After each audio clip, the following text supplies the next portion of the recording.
Bem-vindos à Comissão Executiva. Ao longo desta semana vamos olhar para aquilo que tem sido os desenvolvimentos bastante intensos nas últimas horas relativamente à situação política em Portugal e, obviamente, olhar para as medidas de austeridade, perspectivando aquilo que será uma peça fundamental, o Orçamento do Estado para 2013. São convidados desta segunda-feira Paulo Pinto, Rui Leão Martinho, bastonário da Ordem dos Economistas, e também Miguel Varela. Agradeço aos três a vossa presença.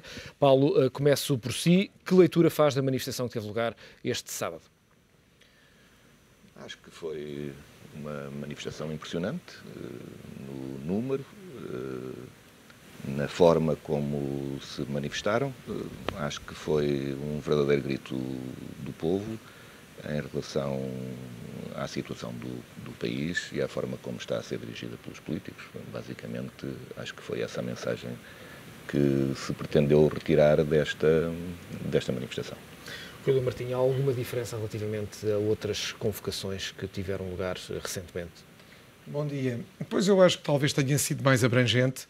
O número é impressionante. A questão de ter sido em várias cidades também tem a sua importância. Agora, eu penso que aqui o que temos que ver, para além da manifestação, e que penso que agrava a nossa preocupação, é que, em termos de poder, de partidos políticos, do governo, há aqui uma crise que, evidentemente, não podemos deixar de acentuar como crise. Porque os dois partidos de governo que celebraram esta aliança têm apenas um ano ainda de trabalho. Ao fim de um ano em que os portugueses passivamente aceitaram os sacrifícios, foram cumprindo a austeridade, foram modificando a sua maneira de viver. As empresas também modificaram a sua maneira de conduzir os negócios. Ao fim deste ano, nós sentimos que, e sabíamos, que de qualquer maneira a situação ainda era muito delicada e sentimos que o governo tem uma instabilidade dentro que, mesmo que seja agora ultrapassada, com certeza que será. E eu penso que sim, mas fica sempre aquela questão de saber até quando. Porque o que nos falta ainda andar são 3 anos. E desses 3 anos temos pelo menos até 2014 a questão do nosso entendimento, do nosso memorando com a intervenção externa do Fundo Monetário, da União Europeia, do BCE, e, portanto, há um longo caminho no qual os portugueses vão ter outra vez que ser chamados a cumprir o tal sacrifício, a manter a tal austeridade, mas tem que ter um governo forte, um governo firme, forte e coeso. Porque é muito importante, tal como numa empresa ou tal como na família, que haja coesão. Ora, num governo ainda mais. Portanto, temos este problema, temos o problema de uma oposição em que, em termos governamentais, a oposição que poderia ser alternativa ainda está, eu diria, num período de luto, porque passou um ano do último governo do Partido Socialista e eu digo que as situações ainda não estão totalmente assumidas, as feridas não estão totalmente saradas e, portanto, o que mais me impressiona, para além da manifestação, é este desencadear desta crise e agora, de uma maneira muito esperançosa e muito otimista, e eu sou normalmente uma pessoa otimista, que isto seja superado, primeiro, pelos partidos do governo, depois que consigam ainda concitar a esperança, a expectativa e a capacidade das pessoas, das empresas, das famílias acreditarem e continuarmos o nosso caminho. Porque há uma coisa que é verdade, é que o ano que já fizemos não pode ser desperdiçado. Foi um ano de sacrifício, foi um ano de contenção, foi um ano de grande imposição já fiscal e parafiscal e, portanto, temos que o continuar. Vamos ver se as manifestações, pelo menos, alertaram os poderes políticos que estão na situação, digamos, de governação e da oposição para que sejam, eu diria, não só mais firmes e mais coesos, mas também com soluções e com alternativas a soluções que tenham capacidade de ter adesão à realidade.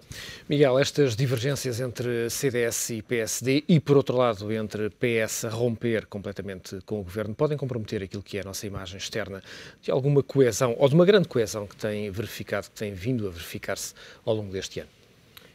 Eu penso que não. Quer dizer, se não houver uma ruptura a nível governamental, quer dizer, é normal a posição do PS ser contra as medidas do atual governo, faz, portanto, o seu papel. Aquilo que é importante, e como dizia o Dr. Rui Leão Martinho, de facto é manter a coesão do governo.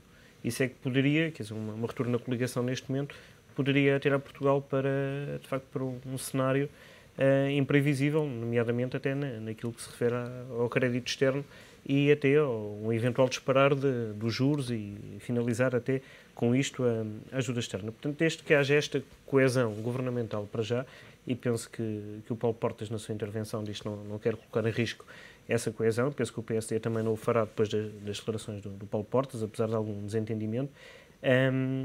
Mas se for mantido, portanto, a coligação no governo, penso que não haverá qualquer tipo de sobressalto com isso. Paulo, olhamos para aquilo que foi a forma como as medidas foram anunciadas e sabemos agora como foram não negociadas, nomeadamente com os parceiros sociais. Teria sido preferível o Governo ter feito um trabalho junto dos parceiros sociais, nomeadamente a UGT e também os patrões, que fizeram um esforço grande no último acordo de concertação social para tentar encontrar posições próximas, até idênticas, no sentido de encontrar uma nova solução para novas medidas que sabemos hoje são necessárias, novas medidas de austeridade? Esse parece ser o ponto mais importante desta questão, é a falta de diálogo, ou de capacidade de diálogo que o Governo tem. O que demonstra também, julgo, alguma impreparação para poder equilibrar as partes todas envolvidas. Mas o ponto mais grave, julgo eu, da parte deste Governo, é a total incapacidade para transmitir às pessoas a realidade do país. E a realidade é que sempre que os ministros falam, apesar de alguma dureza sobre as circunstâncias em que vivemos, não se vai ao fundo da questão. Eu julgo que esse é que é o ponto fundamental, porque todos os portugueses perceberiam se tivessem um discurso mais terra a terra. Eu vejo às vezes algumas notícias sobre as questões de imagem e o Governo que deve começar a falar de uma forma mais próxima do povo. Enfim, o falar mais próximo do povo, eu julgo que tem que ser dizer a verdade às pessoas. E eu creio que 90% da população portuguesa já entendeu, em algum momento da sua vida, o que é passar por dificuldades, o que é gastar mais do que aquilo que tem, o que é ter que pedir à família, aos pais, aos amigos, à mercearia, àquilo que seja, o que é ir ao banco e não ter dinheiro para amortizar uma letra. As pessoas entendem isso no seu dia-a-dia. O que as pessoas depois não entendem é esta dicotomia que existe no discurso que o Governo tem, em que há um mês atrás, 2013, já ia ser um ano de crescimento e uma semana depois é uma marretada de 7%, que não se sabe bem de onde é que cai. Agora é uma situação periclitante para o país, porque o Governo está em causa e, enfim, como disse o Rui, e com verdade, a gente não pode deitar fora um ano de trabalho, que é um esforço enormíssimo que o país fez e sobretudo, é o facto de toda a gente entender que é mais fácil destruir do que construir.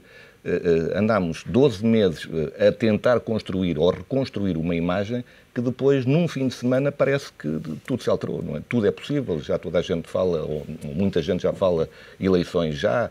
Enfim, as pessoas não têm, certamente, noção, ou já se esqueceram, de que aquilo que são as receitas do país dão exatamente para pagar os funcionários públicos e uma parte da segurança social. Ou seja, não dá para pagar os juros, não dá para tapar um buraco na Avenida da República ou no Marquês de Pombal, não dá para fazer nada de anormal.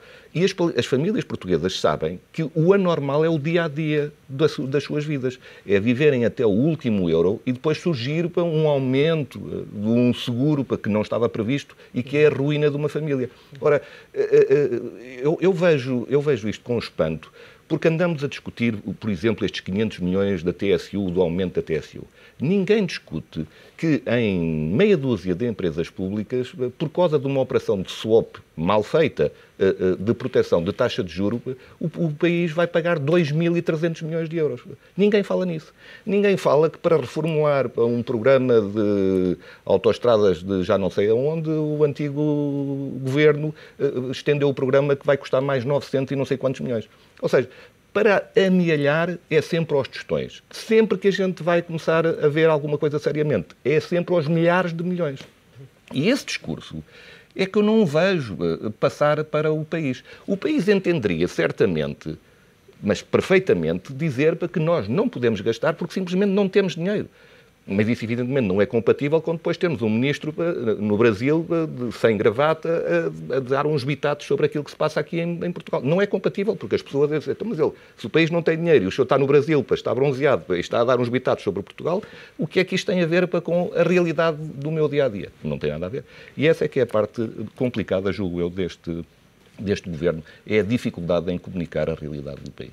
Rui Lamartine, é certo, sabemos que mais medidas de austeridade são necessárias, é preciso atingir os objetivos, o próximo ano vai ser particularmente duro nesse processo de ajustamento. A questão é como é que este governo agora vai tentar, ou deverá fazer, para tentar aproximar de novo os parceiros, no sentido de conseguir essa concertação em torno do esforço que todos nós temos que fazer. Pois vai ser mais difícil. Eu sou conselheiro do Conselho Económico e Social há vários anos e sei que, efetivamente, estes equilíbrios são sempre muito complicados e muito delicados, mas foram obtidos, apesar de tudo, há meses atrás, para aquilo que se chamou a revisão do regime e das leis laborais. Ora, devia ter sido continuado, porque o que sucedeu logo, como viu, é que as vozes aparecem depois. Todos se sentem enganados, todos se sentem ultrapassados. Portanto, agora há que repor tudo, mas numa situação, veja, mais complicada, porque é como que se voltasse atrás. Não é que eu voltar atrás tenha qualquer problema, porque vale mais reconhecer que as coisas não estavam bem. É até um sinal de inteligência. É até um sinal de ser uma pessoa inteligente, aberta, capaz de entender o que é o sentimento geral das pessoas, dos trabalhadores, dos empresários, etc. Mas, portanto, eu penso que as medidas que o Governo pretende tomar e que tem que tomar, de acordo com o nosso memorando de entendimento, porque é evidente que nós estamos a ser intervencionados, nós estamos a ter todas estas ajudas que o Paulo há pouco citou e que nós conhecemos. Temos que manter um programa relativamente austero, de maneira de governar, maneira de viver e de conduzir a nossa vida. Neste programa há várias medidas que foram anunciadas. O que é que me surpreendeu sempre, e eu não sou de maneira nenhuma uma pessoa metida na política, nunca fui, é que sejam desta maneira anunciadas como uma medida que parece muito inovadora pelo próprio Primeiro-Ministro. Depois, uns dias depois, veio o Ministro da pasta, que nos vai dentro de dias trazer, porque é ele o primeiro responsável, ao Parlamento o Orçamento de Estado para o ano que vem, com mais medidas. Depois, há uma entrevista do Primeiro-Ministro que tenta trazer esclarecimento sobre o que foi dito por ambos, ele e o Ministro das Finanças, dias antes, e isto ficou numa amálgama de, eu diria, de incompreensão, de desentendimento. E vejamos que toda a gente depois saiu. Saíram antigos governantes que se calhar também nem sempre andaram da melhor maneira quando governaram. Saíram as oposições, saíram pessoas dos partidos. Isto é mau. Isto traz a tal falta de firmeza e de estabilidade que o país precisa. E o país precisa de viver com estabilidade por uma razão que eu tenho sempre dito. Nos países da Europa, já não vamos para o resto do mundo, relativamente até pequenos em dimensão, mas que são respeitados, há uma tal estabilidade social, económica, financeira, que o facto dos governos se alternarem ou dos governos terem coligações que se rompem não tem nenhuma influência na vida do dia-a-dia das pessoas. É o caso da Holanda, é o caso da Itália, até há pouco tempo, até à crise. Ora, na Bélgica, ora aqui não. Aqui estas crises já não basta serem económica e financeiramente muito importantes, socialmente altamente relevantes, agora também temos a parte política. E na parte política mantemos sempre a mesma ideia, que é, isto está mal, vamos para eleições. Não, isso não resolve nada. Nós temos que manter, porque é este o contrato que foi feito também com a população, nós temos que manter o governo que foi eleito, livremente, durante 4 anos, foi para isso que ele foi eleito, com um programa para o quadriênio. E agora temos é que ultrapassar esta fase, voltando aos parceiros sociais, eles existem, têm que ser ouvidos. Voltando à concertação o mais possível, veja que também o Sr. Presidente da República já teve que intervir, o que é uma situação sempre complicada, porque eu acho que tudo devia ser resolvido entre o Governo e o Parlamento, e com a concertação social, e com as pessoas em geral, e o Presidente da República devia ser mais uma referência do que um interveniente. Portanto, vamos ver, mas penso que temos que ultrapassar rapidamente, mas de maneira muito clara, esta situação. Miguel, o Governo devia ter mais em conta a questão dos parceiros sociais e tentar trazer também, eventualmente, até o principal partido da oposição para esta nova fase dura de programa de austeridade. Eu penso que sim, de facto já foi dito aqui várias vezes que um dos problemas do Governo é a comunicação posterior e a comunicação também com os parceiros. Portanto, há ali um grave problema de comunicação e até de negociação. Parece que, de facto, as medidas aparecem sem nexo, um pouco avulso, quer dizer, tempestades mentais às vezes, de coisas que vêm para a comunicação social, que quanto a mim não fazem sentido. E um dos problemas deste Governo, e apesar de, eu concordo, quer dizer, Portugal tem que ter um Governo estável, é fundamental, Mas, de facto, o PSD foi eleito legitimamente, governa com o CDS, mas apresentou um programa que não é aquilo que está a fazer na prática. O programa que apresentou aos portugueses muito pouco tem a ver com a realidade das medidas que estão a ser aplicadas pelo Primeiro-Ministro. E, de facto, aquilo que me preocupa mais é que eu noto que existe uma ausência total e parece que o governo ainda meio perdido, não há uma estratégia de fundo para o país. Existem medidas avulso, claramente medidas avulso, e o Orçamento de Estado deve ser um documento que espelha uma estratégia. Portanto, é um orçamento que sustenta determinadas estratégias. Neste caso parece que não, que continua a ser o mesmo documento há 3 décadas, que é feito de uma maneira sempre sistemática, coloca-se mais 5% ali, mais 3% ali, corta, mas aquilo não espelha estratégia absolutamente nenhuma para o país.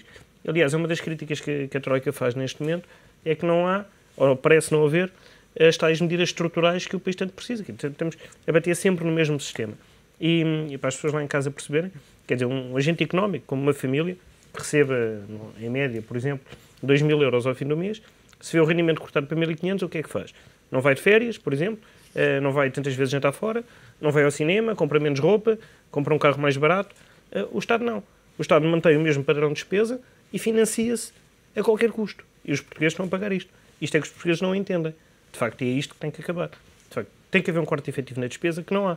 E o Passo Coelho, neste aspecto, tem sido Nós aqui várias vezes falámos disso, até os três. Sim. Porque, efetivamente, eu penso que o determinante agora e o que voltaria a dar confiança a Portugal era ter coragem política de assumir este tipo de Mas até agora decisões. não houve. Aliás, Vítor Gaspar falava no Orçamento do Estado para 2014, que é tarde. É que será, de facto, feito esse grande esforço. Que é tarde, por várias razões. Não é, de facto, eu diria, espantoso um governo ao fim deste tempo, que começou com um desígnio de cortar 2/3 na despesa. Exatamente, e que foi isso que foi acordado, não só pelo partido que estava na altura no poder e que assinou um memorando, mas pelos outros 2 partidos que hoje estão no governo. Agora, a questão fundamental é esta, é que esses 2/3 têm que ser feitos de maneira gradual, mas deviam ter sido feitos logo a partir do início da governação. Porque, repare, não há muita desculpa. Nós, ao longo de vários governos, desde os primeiros governos, já depois dos provisórios, estudámos o Estado, estudámos as funções do Estado, fizemos um levantamento de reformas administrativas, de serviços imprescindíveis, de serviços que podiam passar para concessão. Esses trabalhos estão feitos. Era questão de ter pegado neles, tê-los atualizado, tê-los com certeza que também, digamos que, abençoado com uma certa padronização de quem está no governo, porque era a sua decisão, mas tinham começado a andar. Nós, neste momento, estamos a pedir cada vez mais esforço fiscal, de contribuições às empresas, às famílias, às pessoas, mas não estamos a fazer essas reformas. O que quer dizer que podemos até atingir, em termos teóricos, dentro de 2 anos, o tal déficit do orçamento abaixo de 3% e todos os outros índices que é necessário cumprir dentro daquilo que está estabelecido nos critérios europeus. Mas como nós não fizemos estas reformas, isto não é sustentável. E dentro de poucos anos podemos de novo cair nesta situação. Eu tenho alertado para isto e não sou eu como original na minha ideia. É que eu tenho ouvido desde há muitos anos, e porque exatamente participei em várias fases da vida deste país em termos técnicos, que aquilo que os técnicos do Fundo Monetário Internacional, que cá estiveram em 83 e que fizeram exatamente a cobertura da situação difícil que tivemos, dizem, é que nós temos muita dificuldade em fazer reformas que sejam sustentáveis. Nós conseguimos cumprir programas de austeridade, mas não fazemos as reformas. Passado anos, voltamos a cair na mesma situação. E isso é de todo indesejável. Paulo, e de facto estamos na mesma situação, porque passado este ano, pouco ou nada se mexeu naquilo que é a máquina do Estado. Esse é o ponto mais importante e eu julgo que esse é que era o clamor silencioso que vinha da manifestação ontem. Eu creio que para se recuperar algum do bom senso que tínhamos há 15 dias atrás, ou 3 semanas, eu creio que o Governo vai ter que fazer alguma coisa que demonstre que, efetivamente, está a cortar na despesa. Eu creio que vai ser importante dar alguns sinais, por mais triviais que sejam, por mais populistas possam ser, mais ainda do que as viagens em classe turística, mas eu creio que é importante dizer ao país que provavelmente a gente não precisa do número de deputados que tem e que metade fazem exatamente a mesma coisa. E a reforma autárquica que tem que ser feita. Que nas autarquias a gente deve poder fazer a mesma coisa. Mas não nas freguesias, acima, exatamente. Que eventualmente não é preciso ter carros para todos os membros do governo e associados aos governos e, enfim, toda a panóplia do Estado que tem viaturas de serviço. Eu recordo, por exemplo, uma declaração da Maria de Belém num canal de televisão que achava como sendo uma coisa muito importante o ter abdicado do carro do serviço e ir no seu carro próprio. Um carro de serviço tem um custo para o país e é pago por todos os contribuintes. E, portanto, são esses sinais que o país não vê, que o povo que se manifestou não vê, vê na sua própria casa, vê na sua família, mas não vê naqueles que lhes falam das dificuldades.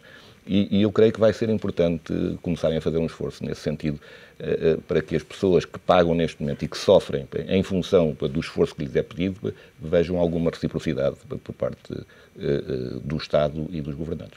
Rui Martinha, a terminar, ainda a Europa e ainda a Espanha, de facto o Primeiro-Ministro espanhol tenta resistir até a pedir o resgate. Sempre tentou. Que toda a gente já dá como certo há muitas semanas. Sempre tentou, e a situação em Espanha, como sabem, já é má desde 2009. Foi bastante, diria, evitada na sua denúncia internacional, no seu pedido de ajuda até há pouco tempo.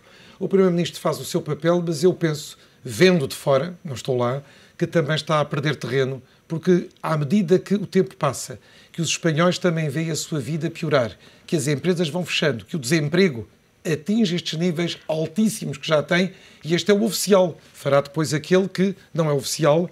Eu penso que não há outro caminho se não pedir o resgate. Deixa-me só acrescentar, se me permites, Pedro.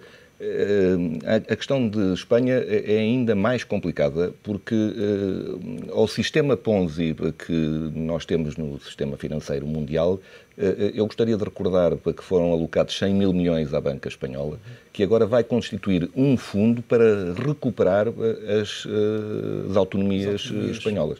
Ou seja, não há, e o Governo continua a recusar esse auxílio, mas estamos a canalizar através da banca espanhola um auxílio para as regiões com dinheiro que não é nem espanhol nem do contribuinte espanhol ainda. E que não era destinado a isso. Exatamente, e que não era destinado a isso, e eu julgo que essa é outra das situações que me leva a pensar que toda esta crise que nós estamos a viver em Portugal, e não é só em Portugal, é a conjugação de múltiplos ciclos que estão a chegar ao fim. A questão social, indiscutivelmente, vai se tornar cada vez mais relevante nos próximos tempos, julgo eu. Nós temos aqui discutido até isso, estamos num século novo, há determinados ciclos, há determinado número de ciclos que vivemos que estão a acabar. A questão é que ainda não está definido qual é a nova situação, mas efetivamente estamos em transição. Já mudamos. Já estamos a mudar, ainda nós sabemos como é que vai ser. Mas em Portugal eu só gostava de deixar uma última palavra, que é otimista, no sentido de eu saber que os portugueses, já demonstramos, conseguimos sempre encarar estas situações e ultrapassamos-las com dor, com sofrimento, mas precisamos de ter uma força estável que nos governe, porque o país é muito dependente da governação em Portugal. Não é um país como outros, como há pouco citámos, cujas governações são relativamente quase irrelevantes. Não, em Portugal, os cidadãos, as empresas, o número de empresas públicas, a presença forte do Estado na economia, fazem com que necessitem de um governo que seja firme e coeso. Rui Pedro, permite-me só deixar... Ainda queria dar a última palavra ao Miguel. No meu caso, não é uma mensagem de otimismo, mas pelo contrário é de pessimismo. Eu creio que foi gravíssimo o anúncio na quinta-feira passada do Presidente da Reserva Federal americana, o Ben Bernanke, dizer que vai haver um novo quantitative easing. E isso significa basicamente que a economia está a viver da respiração assistida. Exatamente. Isso significa que já chegámos ao fim e que não existem mais soluções, e nas próprias palavras dele, a esperança de que o imobiliário suba. E eu acho absolutamente inacreditável que um economista que é reputado e que, enfim, que todas as pessoas considerem, que acredite realmente que só vai haver boa inflação no imobiliário e nas ações e que o pão não vai aumentar, que o leite não vai aumentar e que a gasolina não vai aumentar. E eu acho isso absolutamente inacreditável e creio que muito mais grave que a situação portuguesa é essa declaração, esse anúncio feito por Bernanke, no meu ponto de vista, vai trazer graves problemas para todo o mundo, não só para os Estados Unidos. Miguel, última, para desempatar entre otimismo e pessimismo, qual é a sua perspectiva para os próximos tempos? Eu também gosto mais de ser otimista, mas de facto não tenho mas alguma o contexto dificuldade. não deixa. Não deixa, o contexto não deixa. E de facto acho que temos de ser realistas, para dar uma para cada lado, um pessimista, um otimista. E neste caso acho que o cenário realista é que as coisas não tendem mais para o pessimismo do que propriamente para uma situação de flores e passarinhos. Eu acho que é preciso claramente mudar o paradigma, porque o que está em causa não é só o modelo económico, mas o modelo social em que vamos viver no futuro. Muito bem, fica sempre aqui ficamos sempre um pouco bem mais alertas depois de vos ouvir nestes comentários essenciais nesta Comissão Executiva. Desejo o resto de uma boa semana. Fica por aqui a Comissão Executiva, regressa como sempre amanhã e por isso mesmo, aproveite este dia.